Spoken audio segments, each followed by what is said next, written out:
Guys, jadi hari ini aku bakal mau cerita tentang Si Manis Jembatan Ancol.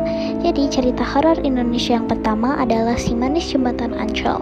Bagi kamu yang besar di tahun 1990-an, tidak asing mendengar cerita sesosok wanita muda yang ditemukan tewas di kawasan Ancol.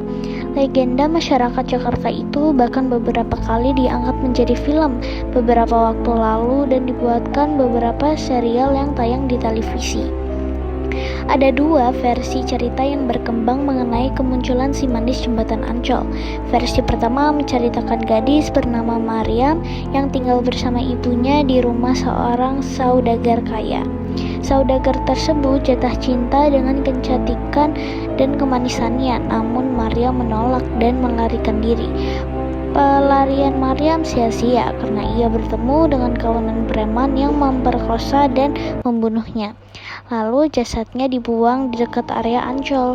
Versi kedua menceritakan seorang gadis bernama Ariyah yang tidak jauh berbeda nasibnya dengan Mariam, yang akan dinikahi oleh seorang jurangan kaya bernama Owe Tambahsia. Ariyah melarikan diri, namun ia berhasil ditangkap oleh para preman tangan kanan Owe Tambahsia. Meski sempat melakukan perlawanan, namun ia tidak sanggup melawan karena tenaganya tidak sebanding. Akhirnya Ariyah tewas di tangan para preman tersebut dan jasadnya dibuang di dekat persawahan di dekat dengan Ancol. Hingga kini sejumlah orang mengaku pernah melihat sosok Mariam atau Ariyah menampakkan diri di atas jembatan Ancol. Ia digambarkan sebagai sosok berambut panjang dan kehadirannya dipercaya berkaitan dengan terjadinya sejumlah kecelakaan di daerah tersebut. Cerita menyeramkan terkait kehadiran sosok Mariam pernah dialami oleh Mbah Broto, seorang pelukis di daerah Ancol. Ia mengaku didatangi sosok Mariam yang minta dilukis, namun belum selesai ia melukis sosok tersebut hilang.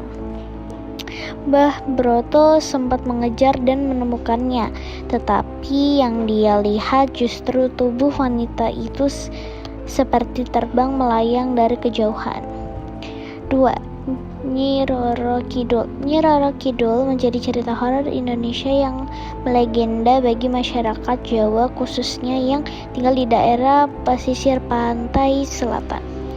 Banyak versi yang menyebutkan asal-usulnya dan salah satunya menyebutkan bahwa ia merupakan putri Prabu Siliwangi dari kerajaan Pajajaran bernama Putri Kandita. Kehadiran Putri Kandita tidak disukai oleh Selir dan saudara-saudaranya hingga ia dikutuk oleh seorang penyihir dengan penyakit kusta. Prabu Siliwangi dihasut oleh Selir dan anak-anaknya untuk mengusirnya dari kerajaan.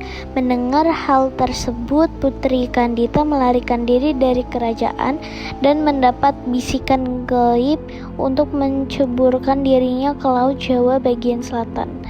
Setelah itu Putri Kandita sembuh dari kutukan tersebut dan memutuskan untuk tinggal di Laut Selatan bersama pasukannya hingga kini.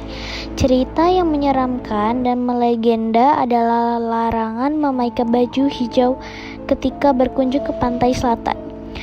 Bagi siapapun yang memakai pakaian hijau di sepanjang pantai selatan, ia akan tertimpa kesialan, yaitu diculik oleh penguasa pantai kidul.